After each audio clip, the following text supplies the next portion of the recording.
So welcome back to Sports to Suits. We are live. I've got LK with me today. So as you guys are popping in, definitely just kind of let me know where you're from and where you're at. This is going to be an incredible conversation around leadership and business. LK, thank you so much for joining me today. You're quite welcome. Happy to be here. Well, and I did a poll last week, and the poll was, what topics do you want to hear more about from these amazing athletes? And I asked whether it was leadership in business, mental health and wellness, their athletic background, or the existing format. And 44% said leadership in business. So Cool. I can't think of anybody better to have this conversation than with you. I mean, you lead an organization that has over 24,000. Okay, so Amanda, that's actually kind of a misnomer. Oh, okay. So Vistage itself is a corporation, right? Okay. And what Vistage does is they find leaders who have been there, done that, right? Who have either founded a company, run a company, so they can look other CEOs in the eye and say, hey, I've stared at the ceiling at 3 a.m. in the morning, worrying about making the number, worrying about a layoff, worrying about talent, worrying about whatever it is leaders worry about, lonely at the top syndrome, right? And then they license us Oh, okay. to then go build practices where we coach other CEOs. I mean, regardless, it's still super impressive. And there's nobody better that I can think of to have on this conversation that talk about leadership than you. So Sports to Suits, I highlight former athletes that are leveraging their existing backgrounds in sports and applying it in business. And so, LK, do you mind just sharing a little bit about your background so our audience can get to know you a bit better? Sure. Let's, I'll do like the rapid fast forward type of headlines here. So, I grew up in Minnesota on the border of Iowa, Minnesota. And so wrestling was literally our biggest sport for our town, for our high school. It was a one high school town, like 20,000 people. We had about 600 people in our graduating class, and wrestling was everything. So we sold out our high school wrestling matches. They would literally have the fire marshal counting people in. We had an A squad. I know, it's crazy. We had an A squad, a B squad, and a C squad, right? So you had to get there. By the time the C squad was done wrestling, if you're not there for the B squad, you're not getting in. And wrestling is kind of like gymnastics. Like once you're in it, you're totally in it. Like my stepdad is he's a referee, and for his whole life now, he's been consumed in wrestling. Yeah. I would imagine it's the same for you too. Oh, it's a passion sport. So what's cool about that sport is it's not typically a glory sport. You're not selling out your arena typically. Certain schools do in high school. I mean, there's certain states that are really big, like Pennsylvania and Minnesota, big states for wrestling. Iowa, obviously, big state for wrestling. And so certain colleges are good, but the grind of it is not equal to the payoff of the glory of it. This isn't the same. And, forget UFC, right? There's no professional wrestling other than the WWE fake stuff, or the you're not going to have a brain when you're done doing it sport. Apologies to those in the UFC and Dana White and all those wonderful people. I know they're cashing in a lot of money, and it's an exciting sport to watch, but it's brutal. It is brutal. Most people aren't going to choose that as a path if they can go do other things. And so when you think about wrestling, it's the ultimate self-actualization sport. And when you think about leadership starts with self. Can I lead myself? Can I be disciplined? Can I accept the fact that leadership is a delayed gratification event in life? And honestly, that's what wrestling really is. Everybody is terrible their first year and gets beat a lot. Right? As entrepreneurs, I'm learning this is the first year you get beat a lot in entrepreneurship as well. I mean, there's no better training ground for that. It's the idea that I have to learn technique. I have to have discipline. I have to have a certain way that I need to add to my life, strength, all these different things you have to do, just like when you're starting a business, or just like if you're succeeding as a leader in corporate America. It's the same idea of I'm taking the long path. I'm self-sacrificing now for outcomes later. Mm. That's powerful. So you were a wrestler, and you said you were an NCAA athlete. So did you wrestle in school as well? Yeah. So, I was a 2-time state champion, got recruited by all the big wrestling schools, but here was the pitch. Hey, come to our school and you'll take minimum course load. You'll redshirt for sure 1 year, and you'll be national champion by the time you're done 5 or 6 years later. What it'll be, that's the path. And, you may or may not graduate, right? Hey, Eric. So for the Naval Academy, when the wrestling coach reached out to me, it was, look, you're going to graduate in 4 years or you're not going to graduate. There's no such thing as a red shirt. You're a midshipman athlete first. You're a student first. If you decide in your journey of 4 years of college you don't want to wrestle anymore, if that's okay. You're still here and you still graduate and you still have this amazing degree. Yeah, you have this quality education on top of everything else. You have an Ivy League education, being paid to go to school, by the way.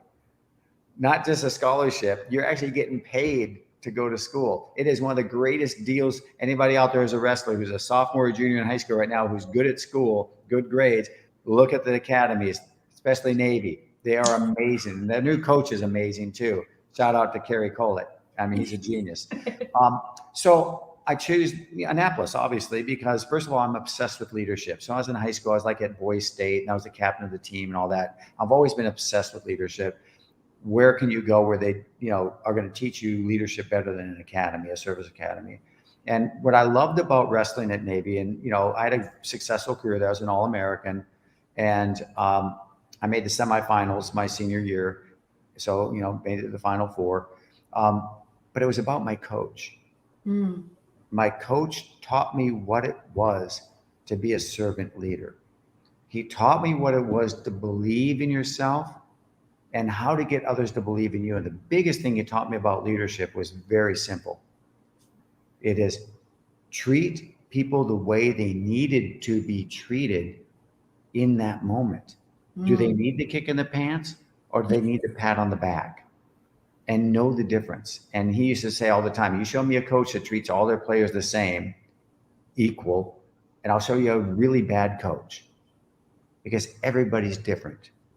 Well, and you having that self-awareness from sports and carrying that over into school and leadership. Tell me a little bit about your business. We've got several people popping in here. Hey, Brian. Brian's from Canada. Cool. So, tell me a little bit about your business career. All right. So I started off, I get out of the service, you don't really know what you really want to do for the most part. Some people do, some people don't. I got really, really lucky. I landed with a company called American Wood Mark. It was a kitchen cabinet manufacturer. They had, back in the late 80s, locked into the home center. So think about this. They became a vendor for Home Depot, and Home Depot had 4 stores. Wow. Think about that trajectory. And then they also had Lowe's. So the 2 surviving Home Depot and Lowe's, in that world at that time, there were several home center chains, but those 2 were the 2, and they were in both of them, and they were growing at this trajectory. And the CEO, they basically outgrew their capacity and their ability to keep up. And he said, we need to transform this company. So he hired the Boston Consulting Group, but he said this: I want an internal leader to be the person that works with the Boston Consulting Group to re-engineer this entire company, function by function by function, for us to scale the company. And he wanted an academy grad. Through some dumb luck from a recruiter, I got in front of Bill Brandt, and over 4 years, we re-engineered that company function by function by function. And what was awesome for me as a young 20-something, I was literally working with the C-suite of the company. I was working with the Boston Consulting Group, and I learned every single function in corporate America at a really deep, granular level. And what I really learned, and this is the most important lesson, is how to get people to change. How to get people to go from X to Y to Z and want to do it. Want to do it. They could see the vision. And when you talk about leadership, and unfortunately this is a West Point grad, oh well, my favorite definition of leadership is Dwight Eisenhower's definition. Leadership is the art of getting people to want to do what must be done.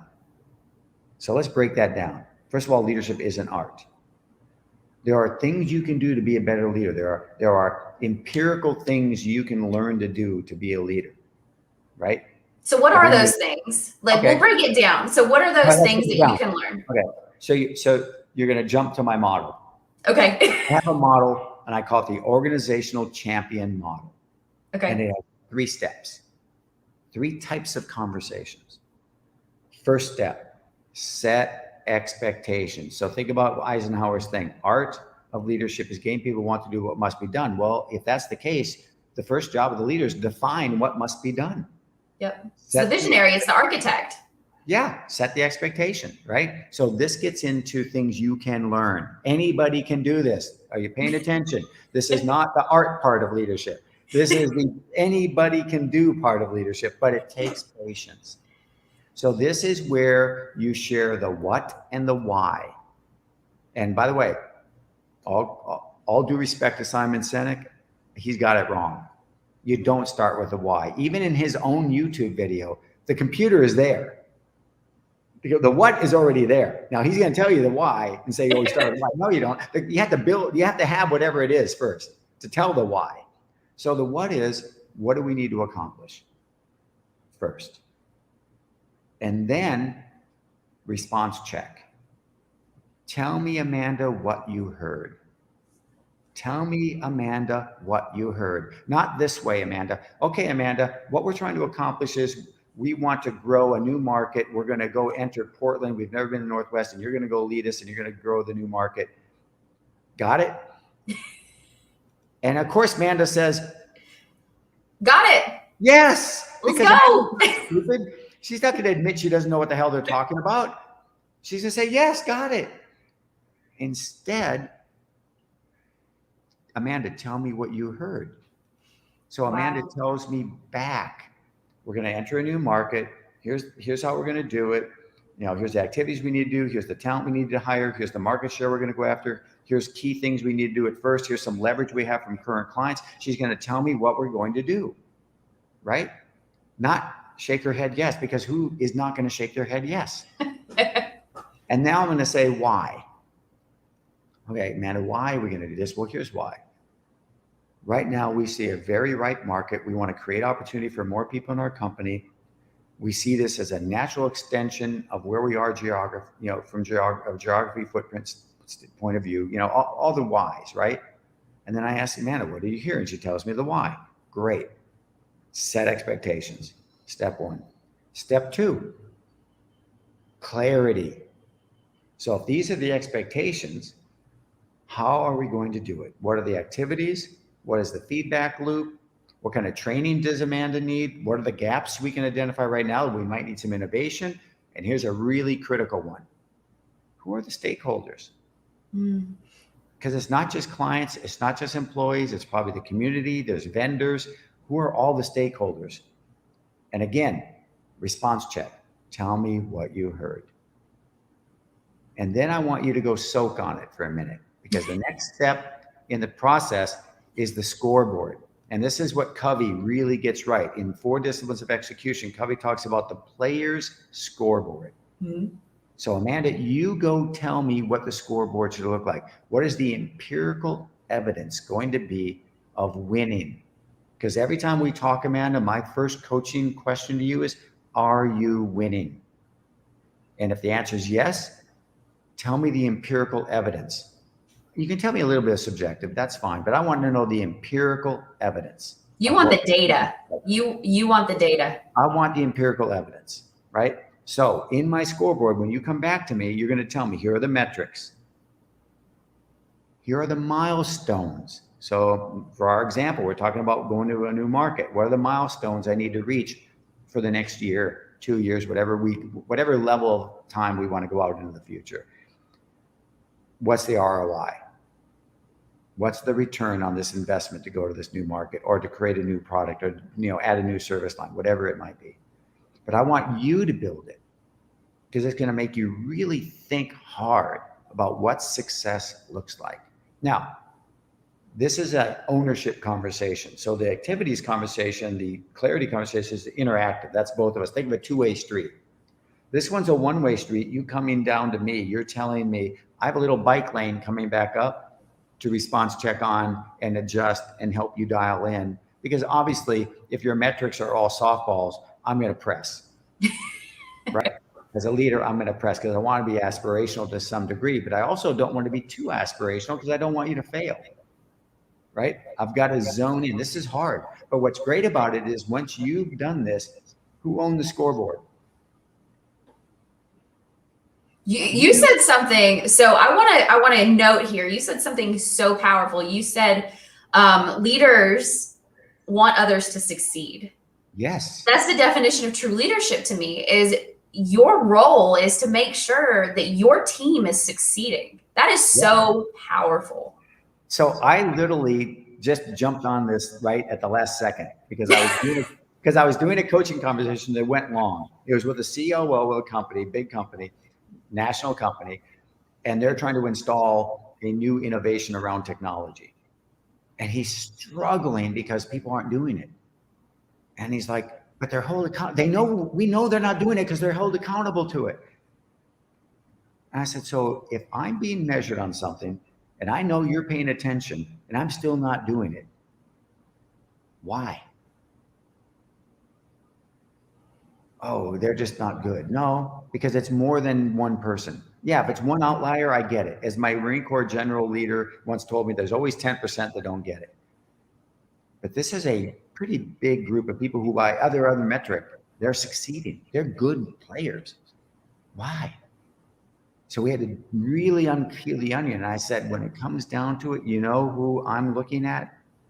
You. The leader. I'm looking at you, Mr. COO.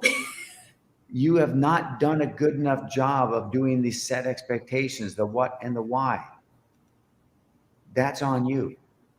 Well, and you have, so what I'm hearing from you is you have a very clear and defined process on all of these things. Absolutely. And so I think that's where, especially former athletes do very well when it comes to discipline and grit and having all these structures in place. And I think, honestly, some of the challenges that organizations have once an athlete comes on board, they have all these expectations that this athlete is going to lead like they do on the field. These athletes have a challenge translating that into business straight out of the gates, unless there are strong leaders that can communicate that effectively and position that. So this gets into I care more than they care syndrome. Interesting. A lot of really high performance realize, and you look at David Goggins, the Navy SEAL. And by the way, one of my best buddies from Annapolis became an admiral of the Navy SEALs. So I have a lot of insight on Navy SEALs. And, you know, there's a famous Navy SEAL quote: Navy SEALs detest mediocrity.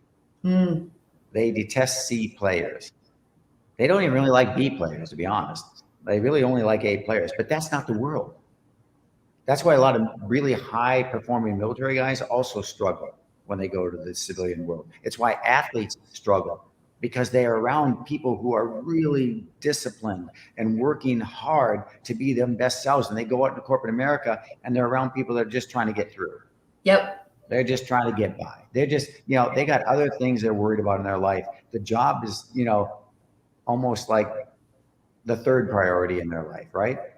And by the way, I don't judge that. I don't. I really don't.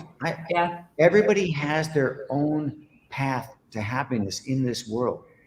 And if my path to happiness is not my career, I'm not judging you for that. Find your path. Yep. And this is an and. I'm a big believer in the and.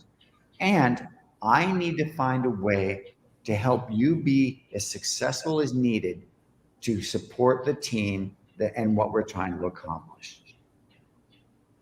That's the and. And you have to be patient with that and accept the fact that everybody doesn't care as much as you care.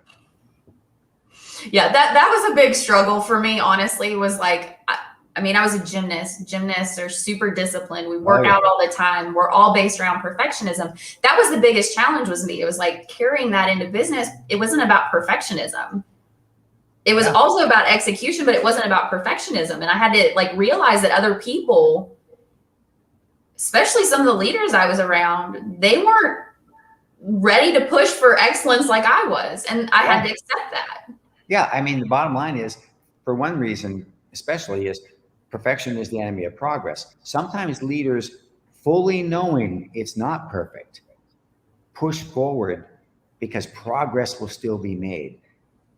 If I can do 80% as well as I can do 100% later, and I can go now, I'm going to go now, because we'll figure out the other 20% on the fly as we go, hopefully, right? Great teams get that done. They adapt. I mean, McKinsey just did a study, and it was really interesting. They talked about the attributes of high income, employable people. So think about this, the people who always are employed and make high income. Number one trait, adaptability. Number two trait, can read the organization, emotional intelligence, right? Number three trait, able to deal with uncertainty, see also adaptability. Number four trait, grit and perseverance. They had 10 traits. 8 of them were soft skills. Wow. And of the 8, 3 of them were EQ, emotional intelligence type of skills. I mean, self-awareness, self-discipline is a huge one. Well, and these are all things that athletes have. Yes. Like if they can learn to channel that, athletes, veterans, like if you can learn to channel that and apply that in business, that is an incredible superpower. Like you can be an amazing leader. You just have to learn how to translate that. So I did have some questions pop in prior to this call, and one of them is in direct alignment with this. So this is a brand new to the workforce employee that was a former football player at a very well-known school. And he said, I have some questions to run by you in regards to the transition from sports into the workforce and how to leverage myself better. I was a hell of an athlete, leader, and captain, but how can I best show those qualities in the workforce? So I would love to hear your feedback around this one. So he's going to love this because it's a really simple answer. And it's very doable. Model the behavior. Period. End. Hard stop. You are not the captain of the team right now. Now, what's great about football, and this is where football players tend to actually have a leg up on a lot of athletes when they go into corporate world. It's a team sport, and it's a really complicated team sport. There's plays, and everybody has the Bill Belichick thing is do your job, right? And next man up. And that is really applicable to corporate America. Do your job because you're part of a big team. Model behavior expected of others. You can lead people by example. In the beginning of your career, that's really critical because you probably don't have a lot of authority right now, but you do have influence. And so you can lead people with your behavior. There's a great quote by Ralph Waldo Emerson, and he says, I can't hear what you're saying because who you are rings so loudly in my ears. Think about that. Model the behavior you want. So here's you're part of a very well-known executive leadership peer-to-peer group. Right. And I find, one of the challenges that I had was finding people within my organization to help support me with all these crazy, discipline, all this drive and all these things that I had where I wanted to lead straight out of the gate. How do you go about, as a new employee or even new to the workforce, how do you go about surrounding yourself with the right people to help you thrive outside of the environment if your existing employer is not providing those resources? So I'm going to challenge this a little bit. Okay. Say, there is somebody in your organization who's willing to mentor you. Find them. Okay. They're there. I'm not saying it's a formal company thing. I'm saying someone in that organization is willing to mentor you. Find them. And by the way, little life hacks on finding them. Someone who went to your school, someone from your conference, someone who grew up where you grew up, someone who played your sport. Those are all great things to do, especially for an athlete, to find somebody. there's a thing about the Naval Academy, right? And actually it extends to all the service academies. And we call it the Navy card. If anybody ever contacts me who went to one of the service academies, but especially if they went to Annapolis, I will help them, period. It's amazing. It's a bond we have. We all do it. Doesn't matter. You're automatically going to get help, right? Sports have a lot of that too.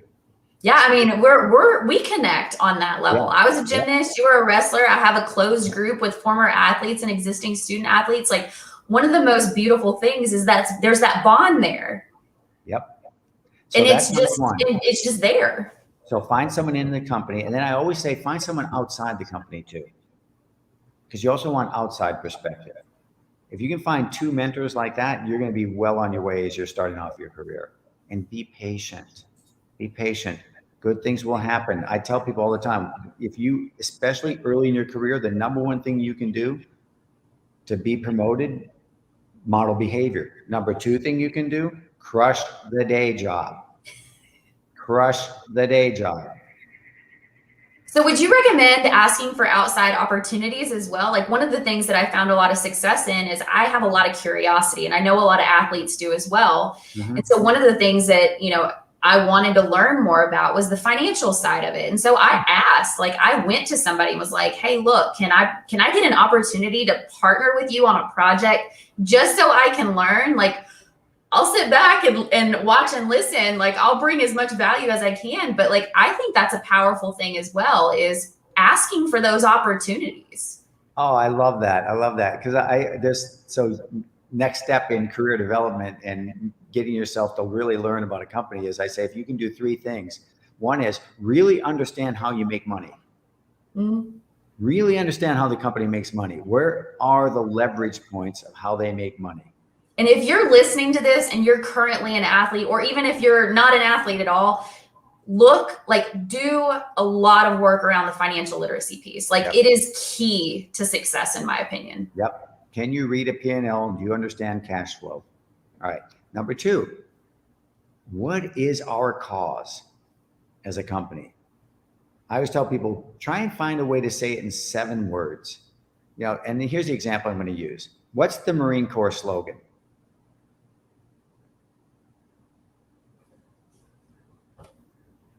Are you asking me? Yeah, I'm sorry. Yeah. What's the Marine Corps slogan? I'm not sure. Semper Fi. Semper Fi, yes. I got that. When I say it, you know it, right? You go, oh yeah, of course. Almost everybody knows Semper Fi. What's Semper Fi mean? Always faithful in Latin. So here's a phrase, 2 words in a dead language that defines an entire branch of the military that everybody knows. Now, they may not be able to do it off the top of your head like Total Recall, like you, and I tried to give you Total Recall. That's fine, Amanda. But you know it when I say it. And you know, always faithful. Well, always faithful to what? Country, the Corps, my fellow Marines. It carries so much weight, that 2 little words in a dead language.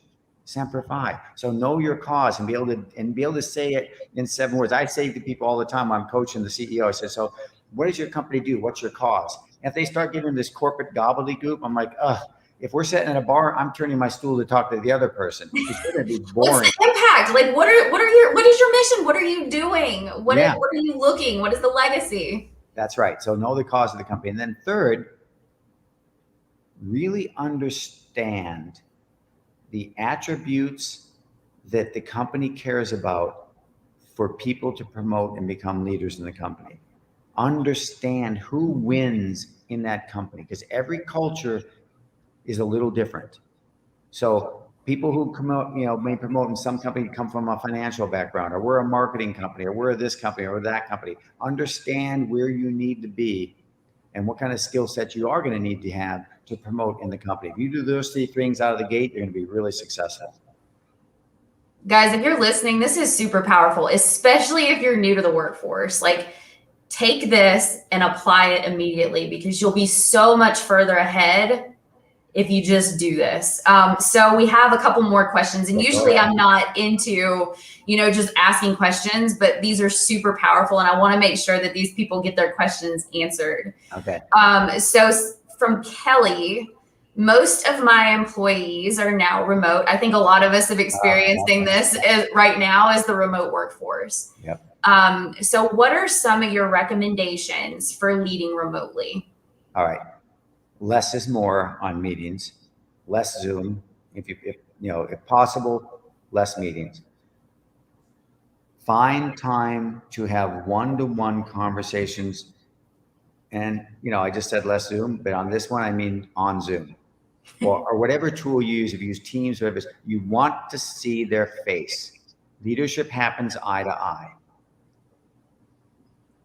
I know some people are, I don't want to put my camera on. Put your camera on. You connect. You have to connect with that person. Yep. And here's two things you have. You separate these two things. One is let's tactically talk about what success looks like, organizational champion model. Let's talk about the expectations, the clarity of activities in the school board. And then another conversation. And by the way, it can be 10 minutes, it can be 5 minutes, it can be an hour. Each month, I'm asking, let's say Amanda reports to me, Amanda, what do you want to work on to become better? And all we talk about for a while is that topic that Amanda chose. So I'm really getting into Amanda's wants, not just the company wants. I'll cover the tactical strategic stuff in the other meetings, but I want to have a conversation with Amanda just about Amanda and what she needs to feel good about being in the company. And it can be anything Amanda chooses. I'm not driving it. Leaders, if you're listening to this, wow. I can't even begin. It's super powerful. And this goes into the next question, LK. So from Adam, he asked, what are your best recommendations for increasing retention in this new remote environment? I know that there's a lot of concern around employee retention. So I would imagine if you as a leader are demonstrating some of the things that you're discussing, that helps with employee retention.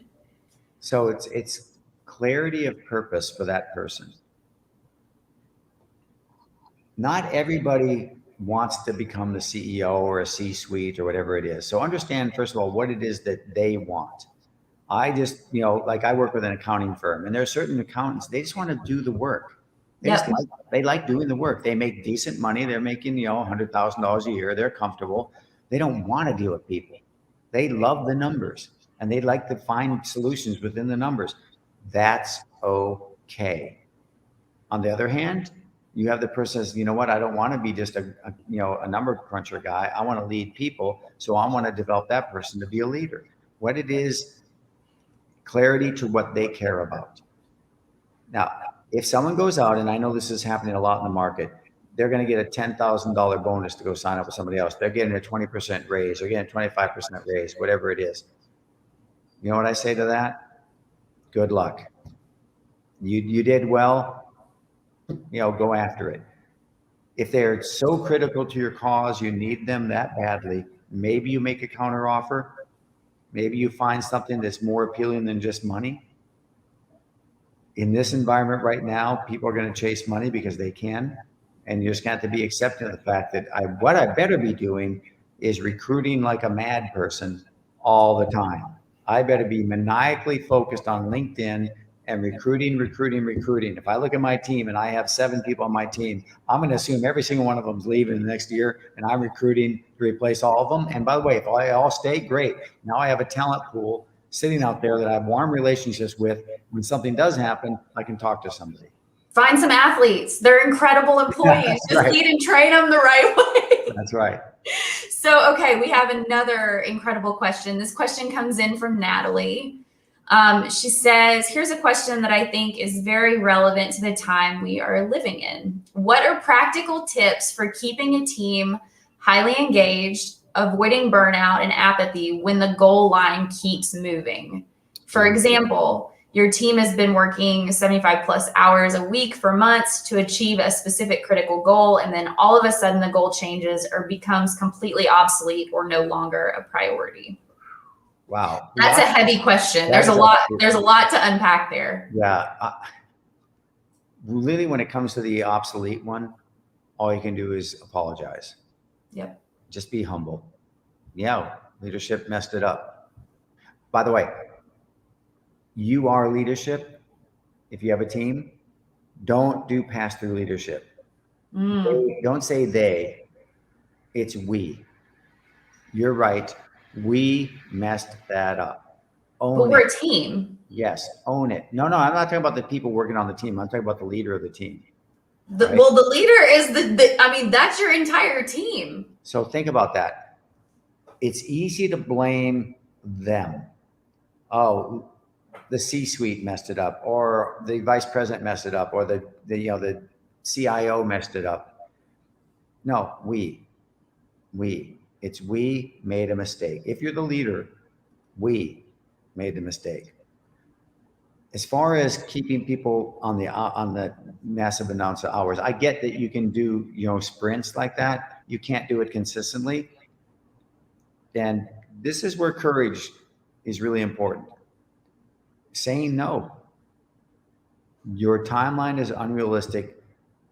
Here is why. We've been working on this 70-hour grind for 3 months. It's not sustainable. We're going to lose people. We need to dial it back. Now, this is weird because if you're in a startup environment, these types of things are normal to the culture, and you have to understand that. That's what you signed up for. I used to help a guy who had a startup, and literally he used to tell his hiring managers when they were recruiting someone to say, look, you understand what you're signing up for. You are going to be working a minimum 60 hours a week, most likely 80 hours a week. Do you really understand that? Do you really understand the impact that will have on your personal relationships? Because if you're not ready for that, don't come here. Well, and it's transparency about that. Like, I'm living in startup world, and everybody we talk to, it's like this, there's got to be a level of transparency around it because it is what it is. Yeah. You can't get away from it sometimes, right? You're limited on resources. There's a million different things going on. You're wearing a lot of hats. And everybody that's involved has to wear a lot of hats straight out of the gate. That's exactly right. So that's a really hard one, and it's real. It's just, first of all, as a leader, owning it, and then second, pushing back when you know it's hit the level of unreasonability. Well, and it's open lines of communication too. Like I would imagine, I mean, there's times where you just have to call it a day. Yeah. Like there's times where the bucket's full, you can't carry on that level, and you just have to take a break. And I think that's another thing that's floating around as well, is like the mental health and wellness aspect of it. There's a couple more questions, and I think one of them, let me find the one that was around. Oh, this is an interesting question. So is there anything that you're doing personally, like in your personal life, that helps you be a better leader in your career? And part of that, like that goes into it there. Like part of it for me is I know, like, when I need to take a step back, I'm self-aware about that. Like I need a break. All right. So a couple things. Yep. I have a peer group, right? I have a peer group of people who do what I do. And we meet on a regular basis and help each other, support each other, best practices, all these different things. Second, this might be a bit over the top. That's okay, bring it. Every Sunday night, I look at my week and I literally plan where I'm going to work out every day for the week. I work out 6 days a week. And it's random which day I don't work out, because I try and pick the day that's the busiest. Okay, that's a good day to not work out. But from a Sunday to a Saturday in a 7-week cycle, will work out 6 days a week. If I have to do it at 10 at night, 3 in the morning, well, yeah, I'm kind of joking a little bit. But I make it a dedicated time to take care of my own physical well-being, because being in shape and just having the time to sweat is great. Well, you're a beast. So if you guys aren't following LK on Instagram, Facebook, LinkedIn, like, you are in such great shape. Like, it's impressive. It's truly impressive. And I mean, for me, it's the same thing. I have to get up. I have to have my workout. That's how I set my day. Yep. And so I want to go back a little bit. Ramona, thank you for mentioning peer groups being so powerful, because I believe in peer groups as well. And so if you are newer to the workforce, or even if you're in the workforce, what is the best way to go about finding a peer group? So it's like I talked about, you want to curate it, right? First of all, you want to find people who think differently than you. That's so important. Yep. It's all about perspective. If you go find a bunch of people who think just like you think, you're not going to grow, right? It's going to be, you're just going to like rev each other up in your own little cycles. So try find people. For example, if I'm in marketing, I want to get a peer group. I have somebody from operations, maybe someone from HR, someone from finance, different functional areas. And that's if I'm in, going for an internal peer group. If I'm looking external, I'm also going to try and find people in totally different industries. If I'm in healthcare, I want to go talk to someone in digital marketing. I want to go talk to somebody in manufacturing. I want different perspectives because they approach problems differently and they'll help you see things differently. And then the other piece is people who are just as focused on this as I am, so that when we say we're meeting, I'm making this up. I have a peer group. We're going to meet for breakfast from 7:30 a.m. to 9:30 a.m.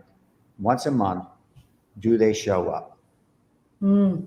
And by the way, if they're not showing up, we're going to replace them because they need to show up. Wow. So, okay. So you create these peer groups and you try to find people from all different walks of life. Are there, and I know you lead, Vistage is part of your peer group, but are there other like resources or peer groups that you're aware of that are great resources for people? Well, so, I mean, if I'm going to, give a competitor's brand name out, I would. And I don't mean competitors. I just mean. No, I actually don't mind because you know what? I'm not right for everybody and everybody's not right for me. And different people are in different journeys. So if you're a young leader who's running a company, YPO is great. It's very socially networked. So it's a little bit less of rolling your sleeves up and working on yourself, which what Vistage is about. But YPO is still a great organization. EO, Entrepreneurs Organization. So if you're a small company, really a startup or less than 5 million in revenue, EO is a great place for peer groups. So you just got to look into what, C12, if you're, really Christianity is so important to you in your life. So give it, a religion that's a faith-based peer group. So there are different peer groups that you can go find based on what it is you really care about. Obviously, I'm going to be pretty prejudiced about how great Vistage is. I think what's great about Vistage is it does all those things that people care about. It works on, you as a human. I always make the joke, CEO sign up and humans show up. So it's going to work on you as a person, and it's going to work on you as a leader, and it's going to help you make better decisions, run your company better. But it's very much about sharing radical candor to help you be better in a caring way. Well, and I have to, so Sherry said, love peer groups. So I have to give a shout out to LK because I think that this is incredibly important, especially for new leaders. So LK and I met because we're both on a TV show, 4 Days to Save the World. But even before the show, we connected on LinkedIn and he was like, hey, there's somebody in the Nashville community you need to meet with. His name is Clark Vituli. Shout out, Clark. Yay, Clark. Yay. And so even before we actually met each other face to face, you were already putting me in a position to help elevate me in my career. We're a brand new startup. And so I think it's so incredibly important for people to understand, surround yourself, not just with peer groups, but also with people that are willing to help elevate you, because everybody's out there, right? But find those people that are really, truly motivated to help, that see, the value in what you deliver and that are willing to elevate you. And you're one of those people for me. I mean, it's really powerful when you're surrounded around people that are willing to help elevate you. So find those people. Yeah, I can't say enough. People can disparage different social media platforms, and LinkedIn gets its share of critics. But I will tell you, if you really leverage LinkedIn, there are some unbelievably beautiful, smart people on LinkedIn. You'll never meet them probably, and yet they can help you in your life. And I have this amazing LinkedIn community. And there are people on there that we talk, I bet we talk every week, and we message each other and we talk about, hey, what's this doing on? What's that going on? I've never met them. I probably never will meet them. Hell, a couple of them live in Dubai, you know, but it's that genuine, authentic want to just help one other human being that really defines true leaders. It's amazing. Okay, so I have a couple more questions and we're running up on time, so I want to be respectful. And if you're out there listening, definitely submit in your questions as well, because we'd love to have LK answer any of those. So what has been one of your biggest challenges as a leader? I love this question. Oh, this is an easy one. This is an easy answer too, because it's like, you know, you always say, if I could talk to my younger self, what would I tell them? Yeah. This is the definite number one younger self conversation. Don't chase money. Yes. I love that. I love that. I got in a situation where I was a super successful I was at Accenture, senior executive at Accenture. We were crushing it. It was so much fun. And I let a former CEO who went to a different company lure me away with a whole bunch of money. And it ended terribly. And I knew, my gut was telling me something just doesn't smell right here. Why are they throwing all this money at you? And sure enough, it didn't pan out the way it was going to pan out. And don't chase money. Let's just say that. Robert, I agree. Yeah, Robert, spot on. Chase opportunity. Yep. Chase mentors. When you have a leader who cares enough about you to want to help you get where you're going to go, stick with them, because long game is the right game. Yes, that was the biggest thing for me. As I was doing the same thing, I was chasing money, chasing a paycheck, and then I found somebody that literally changed my life. Like, and even supported this crazy transition to entrepreneurship, right? And so when you find those people, like, go and work for them, work with them, do whatever you need, learn from them. Don't even and another thing, you don't have to have face-to-face conversations with these people. There are some people that I learn from on LinkedIn or I read or whatever that are incredible people. Like what you said, more than likely we'll never meet face-to-face. Yep. But I'm learning from them every day. So LK, what are maybe some books that have been super impactful for you in your career? All right. So I'm going to go right with, the ones I kind of lean on. 5 Dysfunctions of Teams, Lencioni, Principle-Centered Leadership by Covey, The Fifth Discipline. Now, when I say Fifth Discipline, don't get the Fifth Discipline, get the field book for the Fifth Discipline. And by the way, humble brag, that experience I have with American Woodmark is a case study in that book. That's by Peter Senge, S-E-N-G-E. He was the dean of the MIT Business School, the Sloan School. I'd say of all the books I've ever read, that probably is the most impactful, because it's sort of like you can open it up to any page and whatever is in that chapter, because the whole book is based on case study chapters, can literally change your life right there. That chapter by chapter by chapter, it's so good. I love Dalio's The Principles. It's a really, really thick book. Here's my hack on that one. Skim read, he gets into a lot of bragging about how he reinvented derivatives and all this stuff. And he gets into some really minute detail around it. Skim through those. But the principles themselves are amazing. Like, for example, his number one principle is accept reality as it is. Boy, do we need a dose of that, right? Well, and we talked a little bit about like your, what were some of your biggest challenges, but what are some leadership qualities that you're continuing to work on? Well, obviously adaptability. Well, that's number one. Yes. Okay. So, you might think I'm being facetious when I say this, but I'm not. Have fun. I have always been the disciplined grinder, right?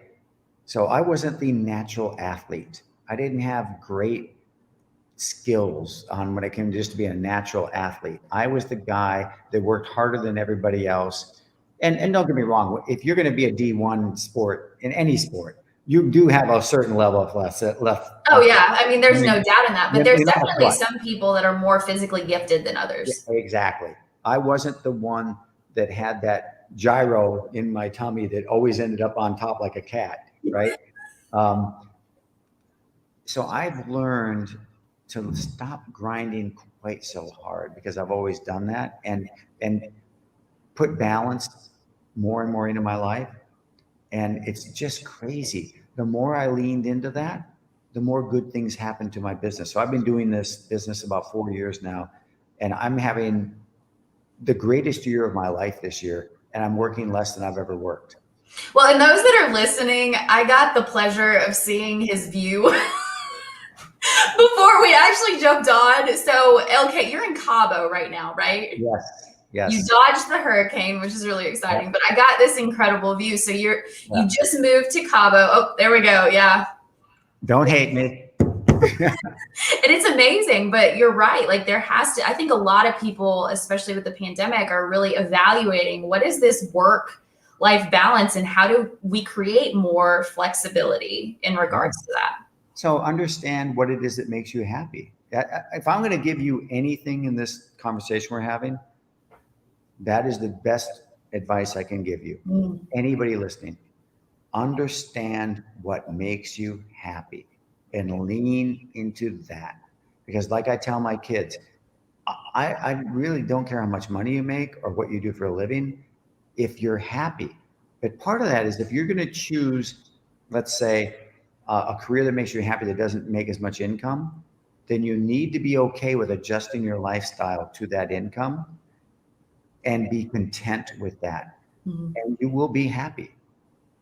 Well, and making those transitions, right? Like if you are a successful business executive or enterprise sales leader, like you make a decent income, and jumping into entrepreneurship, that's a totally different ballgame.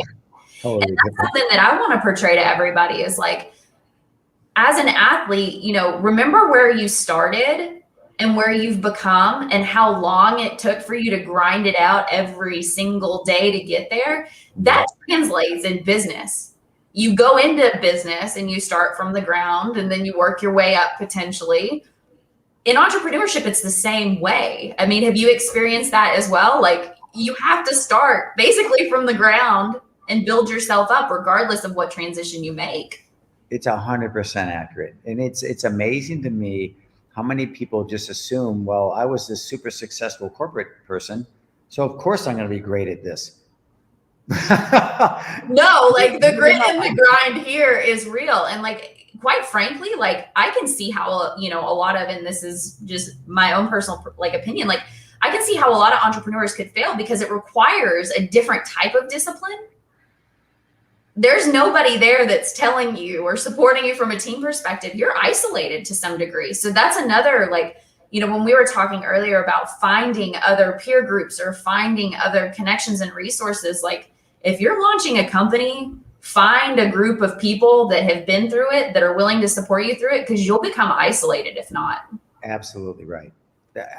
100% correct. And by the way, like, for example, I don't take startups. There's a reason for it, and the reason is very simple. It's too needy. Startups need a lot of help, and I don't want to work that many hours. Oh my goodness. So I don't take people until they've already gotten past the startup phase, and then I'll help them scale and what I call the bridge to professionally managed from, I can do everything. Yeah. So if you're an existing athlete listening to this, just know that when you go into business, unless you're a super well-known athlete, like you're going to start where all of us have started. And that's kind of starting from the ground. Yep. So how do you, you mentioned kind of, setting up, we'll do one more question because I think this one's really important as well. So how do you structure, you talked about structuring your day to add workouts to your day, but you're a very regimented guy. You have a lot of processes in place. And so I think one of the things that can kind of go on the back burner is continuous education, and not just from leader, like peer groups and all that stuff, but actually applying time to continue your education. So how do you go about structuring continuous education into your processes? All right. So this is, again, it says easy, does hard. I schedule white space every day, an hour minimum, where I have nothing, white space. And then I decide how to use that space in the moment. Sometimes it's okay, I'm going to go take a walk. I'm going to literally go walk the dog and think about stuff. I'm going to read. I'm going to use my white space time today to read something I've been reading. I'm going to go watch some videos. I try to figure out each month. So today is a great example. Today is the 31st of August. So today in my white space, I'm actually going to look at what do I want to learn or dive into during September. So I try and do a couple topics that keep me, so it's not totally loosey-goosey, a little bit with I'll call it wet cement. I want to do this, I want to do that. So like, for example, last month, I had seen this thing about adaptability. So I did a whole bunch of research on adaptability through the month of August. This month, I'm really thinking about, I'm learning that a lot of my leaders that I'm coaching don't really understand some of the important metrics of numbers, rate of change, trailing 12s, 3-month rolling averages. So I'm leaning into that for this month, a little bit of what I'll call Finance 101, predictive finance, not rear view mirror, not reading a P&L, but really, how can numbers help you see things coming? How can you see around the corner ahead of other people? Well, and as leaders, we don't know everything. And I think that there's some leaders that are like, yes, I know this, I know that, but like surrounding yourself, one, by incredible people, Yep. 2, continuing the education and learning about things that you're not super familiar with, and 3, continuing to find mentorship, whether that's just through connection, whether that's through learning from other people, regardless of where that may be, is so key, in my opinion, to any type of success. Yep. And I'll give you one of my favorite questions I ask my CEOs. What makes a leader's life great? So you want me to respond to that? Yep. What makes a leader's life great? My ability to make an impact in the lives of other people. So that's a great answer. And here's what I say. A great team. I could probably replace the word easy with great. What makes a leader's life easy is having a great team. Because you're right, on great, there's other ways to look at that, right? So maybe I should say what makes a leader's life easy. Having a great team. And it's just what you talked about. Knowing my own weaknesses and surrounding myself with people who are way better at stuff than I am, and not be afraid of that. I don't have to be the smartest person on my team. Frankly, I don't want to be the smartest person on my team. I want other people to be smarter than me. So I can't thank you enough. We're coming up to the top of the hour. This discussion has been so incredibly powerful around leadership, mentorship, a million different things. So how can people follow your journey? What are ways that people can follow the journey that you're on? I mean, if you just want to see fun pictures of me, like after workouts, when I talk about workouts, Instagram's fine. And my Instagram is LK Surfs Cabo. So there's that, right? So that tells you everything about my Instagram. It's not, I don't take Instagram very seriously. I'm not trying to be an influencer. I think I have like 10 followers. LinkedIn, really on the business side, LinkedIn is where I live and breathe. And I'm on LinkedIn every day. It's LK Kihlstadius. The last name is really long. It's easy though, because I think typically if you put LK and then type KIH, so it's KIHL, it'll pop up for you. And I will repost this video. A lot of our viewers come in after it's actually aired. So what I'll do is I'll also put in a link to your LinkedIn account. And yeah, thank you. Like, I can't begin to thank you enough. This has been so powerful. And if you're an existing athlete, soak all of this stuff in and start applying it. It is so powerful. Well, thank you, man. That was really fun. Awesome. I hope you have a good day. See you guys next Tuesday.